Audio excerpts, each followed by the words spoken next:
Le docteur Mesrar n'aurait jamais cru en arriver là. Démissionner et cesser d'être dévoué à ses patients, à l'hôpital public, là où il a choisi de servir. En l'occurrence, à l'hôpital Mohamed V de Tanger. Ça, c'est l'hôpital où je travaille.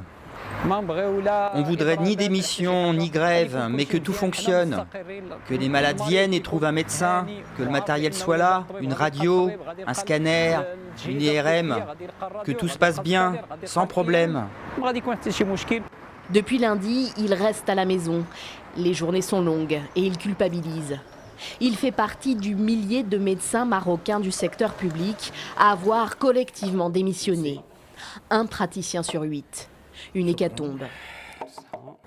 Il n'y a toujours pas de réaction du ministère? Alors pour le moment, on n'a rien entendu et on attend. Le silence de leur ministère de tutelle est vécu comme du mépris par ces médecins qui, tant que leur démission n'est pas officiellement acceptée, ne peuvent se reconvertir dans le privé. Le docteur Benani, pneumologue depuis 20 ans dans le public, est dégoûté.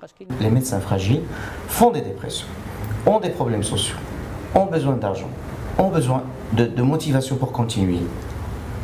Et la vie réelle, elle nous dresse beaucoup d'obstacles. Si on y ajoute l'obstacle de travailler dans de mauvaises conditions, avec des défis qui sont grandissants, avec des malades furieux, avec des moyens qui sont... Imaginez qu'il nous est arrivé des fois, il nous arrivait des fois de cotiser pour donner de quoi acheter des médicaments pour le patient. Les médecins marocains demandent aussi une réévaluation de leur salaire et sont venus le crier lundi jusque devant le Parlement à Rabat. 3500 blouses noires. Ils gagnent en moyenne 8600 dirhams par mois, un peu moins de 800 €. Et réclament la réévaluation de leur point d'indice pour toucher, comme d'autres titulaires d'un doctorat dans le service public, 15 000 dirhams par mois, soit près de 1400 €.